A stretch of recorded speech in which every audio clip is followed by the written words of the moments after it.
এই প্রথম গাজাবাসীর পক্ষে মনে হয় কোনো বিশ্বনেতা কথা বললেন। ডোনাল্ড ট্রাম্প যুদ্ধবিরতির জন্য ইসরায়েলকে রীতিমতো ধমক দিলেন। এখন ইসরায়েল কি ট্রাম্পের কথা শুনবে? যেখানে ইসরায়েল গাজাবাসীদের ঈদ নাই, রমজান নাই, যে কোনো সময় হামলা চালিয়ে তাদের জীবন কেড়ে নিচ্ছে। একমতো বলাই যায় যে তাদের জীবন কেড়ে না নিলে ইসরায়েলের ঘুম হয় না, পেটের ভাত হজম হয় না।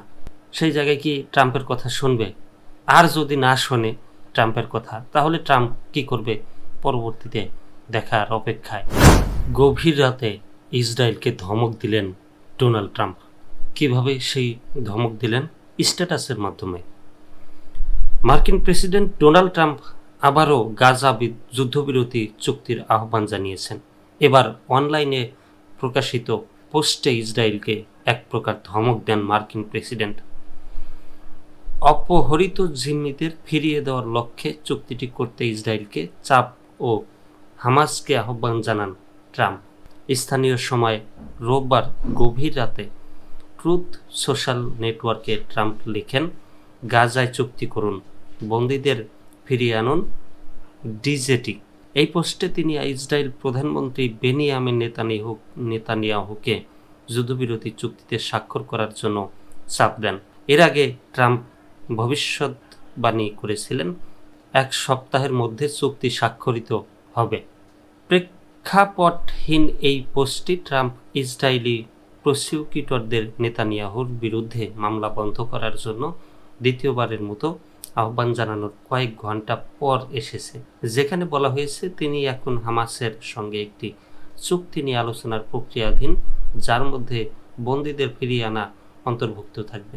এদিকে গাজা যুদ্ধবিরতি নিয়ে মার্কিন প্রেসিডেন্ট ডোনাল্ড ট্রাম্প আশাবাদী মন্তব্য করায় বিস্ময় প্রকাশ করেছেন ইসরায়েলি কর্মকর্তারা। তারা এই বক্তব্যকে রাজনৈতিক পরিকল্পনা বিলাস হিসেবে উল্লেখ করেন।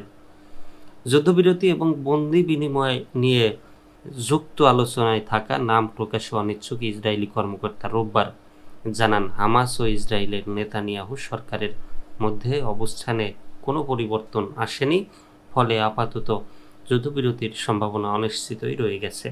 তারা আরও বলেন, যুক্তরাষ্ট্রের প্রশাসন একটি পূর্ণ চুক্তিতে সমর্থন করে, যে চুক্তিতে যুদ্ধবিরতি, ইসরায়েলি বন্দীদের মুক্তি এবং যুদ্ধের শেষ থাকবে, যাতে ওই অঞ্চলের সম্পর্ক স্বাভাবিকরণ প্রক্রিয়া আরও বিস্তৃত করা সম্ভব হয়। সম্প্রতি ট্রাম্প বলেন, আমরা মনে করি আগামী এক সপ্তাহের মধ্যেই যুদ্ধবিরতি হবে। তবে হোয়াইট হাউসের কর্মকর্তারাও স্বীকার করেছেন, ট্রাম্প এই বক্তব্য কোনো ব্যক্তিতে দিয়েছেন তা তারা জানেন না।